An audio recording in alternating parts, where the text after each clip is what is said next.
मणिपुर के कई जिलों की सीमा म्यांमार से लगती है और इनमें कई सारे जिले हिंसा प्रभावित हैं। मणिपुर में भारत म्यांमार की सीमा 398 किलोमीटर लंबी है और इसमें से महज 10 किलोमीटर पर बाड़ यानी कि कटीले तार लगाए गए हैं।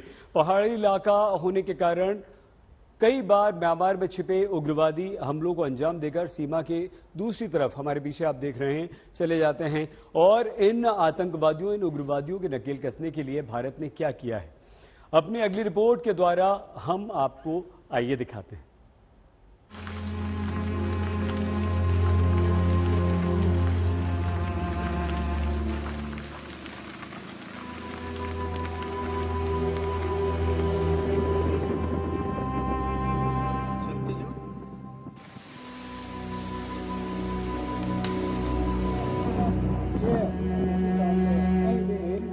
इंफाल खोप्या गेट का लुमोंग का चेंता है हम दिन मुमकिन है।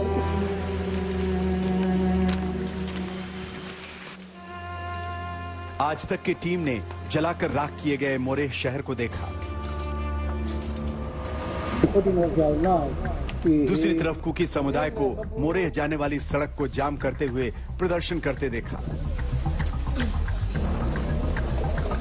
अब आज तक की टीम भारत म्यांमार बॉर्डर के उस चेक पॉइंट की ओर बढ़ रही है जहां 26 जुलाई को हुई हिंसा में भारत म्यांमार फ्रेंडशिप गेट को भी तोड़ डाला गया।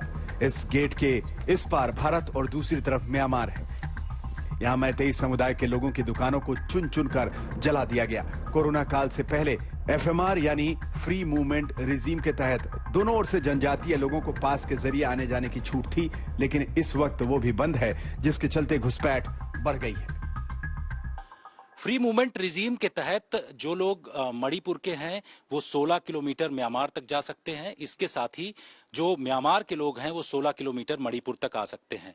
इसमें कई लोग यहां अंदर आने के बाद रुक जाया करते थे। इस तरीके की जानकारी पुलिस प्रशासन के पास मौजूद थी और यहां पर आधार कार्ड बनवा करके वो रुक जाया करते थे। लेकिन अभी काफी दिनों से जब से कोरोना चल रहा है उस दौरान से यहां पर फ्री मूवमेंट रिजीम नहीं हो रहा है, इसलिए इलीगल तरीके से बहुत सारे लोग घुसपैठ कर जा रहे हैं इस पूरे इलाके से। इस वजह से आपको बता दें कि यहां पर पिछले कुछ दिनों पहले रिपोर्ट आई थी राज्य सरकार की और उन्होंने ये कहा था कि 700 से ज्यादा जो म्यांमार के सिटीजन हैं वो घुसपैठ कर गए हैं, उनको भेजा जा रहा है अंदर। साथ ही बायोमेट्रिक्स भी बनाए जा रहे हैं। तो इस तरीके की रिपोर्ट्स आई थी। लेकिन जो ये फ्रेंडशिप गेट है यहाँ के ग्राउंड जीरो पर आज तक की टीम मौजूद है। यहाँ जो दुकानें आप देख रहे हैं ये पूरी तरीके से यहाँ पर बंद पड़ी है।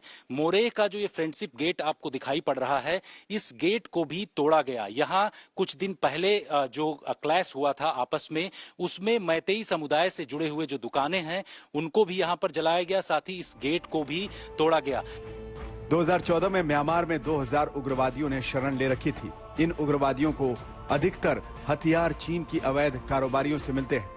अक्सर ये म्यांमार से भारत में आते हैं और हिंसा को अंजाम देकर वापस चले जाते हैं। 26 जुलाई को भी ऐसा ही होने की आशंका है।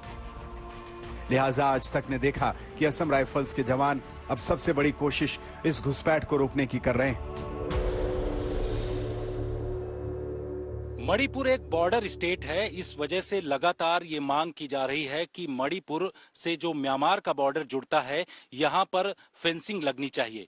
फेंसिंग का 10 किलोमीटर का काम लगभग पूरा हो चुका है। बाकी का 80 किलोमीटर का प्रपोजल भी केंद्रीय गृह मंत्रालय की तरफ से दिया जा चुका है। मणिपुर के जिस तरीके के हालात बने हुए हैं, ऐसे में कहा जा रहा है कि जो म्यांमार के नागरिक हैं वो यहाँ से घुसपैठ करते हैं और घुसपैठ करने के बाद इस पूरे इलाके में आकर के बस जाते हैं। यही वजह है कि यहां असम राइफल बड़े स्तर पर सतर्कता बरत रही है और तमाम इलाकों में इस वक्त इनकी तरफ से निगरानी की जा रही है जिससे कि ये घुसपैठ ना हो सके। 10 किलोमीटर का जो ये पूरा फेंसिंग है उसको लगा दिया गया है। बाकी का जो 398 किलोमीटर पूरा मणिपुर में म्यांमार का जो बॉर्डर जुड़ता है, उस 398 किलोमीटर को लेकर के लगातार केंद्रीय जो सरकार है, केंद्रीय मंत्रालय की तरफ से, गृह मंत्रालय की तरफ से इस पर कदम बढ़ाया जा रहा है। आपको बता दें कि आने वाले दिनों में तमाम जगहों पर ऐसे ही फेंसिंग लगा दिया जाएगा जिससे कि इलीगल घुसपैठ जो हो रही है उस घुसपैठ को रोका जा सके।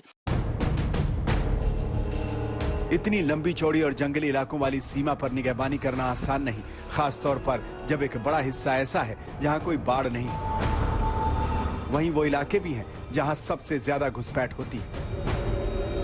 जहां पर हम इस वक्त मौजूद हैं ये पूरी तरीके से पोरस बॉर्डर है, यहाँ डिमार्केशन भी नहीं है और ये जो बाईं तरफ का जो हिस्सा है ये हिस्सा पूरा म्यांमार की तरफ है और जो सामने का हिस्सा है वो भारत की तरफ है। तो इस पूरे इलाके में अब आगे आने वाले दिनों में बॉर्डर पर फेंसिंग लगाने का काम किया जा रहा है, लेकिन अभी की जो स्थिति है कि इलीगल माइग्रेंट्स अगर इसके अंदर घुस जाते हैं तो वो बाहर नहीं जाते हैं। इस वजह से केंद्र सरकार की तरफ से कहा गया है कि बायोमेट्रिक्स लिया जाए और बायोमेट्रिक्स लेकर के यहां पर जो लोग आ जाते हैं उनकी पहचान की जाए और उसके बाद इनको म्यांमार वापस भेज दिया जाए। केंद्र सरकार और राज्य सरकार कुकी और मैतेई समुदायों के बीच शांति की कोशिश कर रही है। वहीं उनकी नजर म्यांमार के उग्रवादी संगठनों पर भी है और हर हाल में उनकी घुसपैठ के खिलाफ कड़े कदम उठाने की तैयारी। अनिल जायसवाल के साथ जितेंद्र बहादुर सिंह, मोरे, आज तक।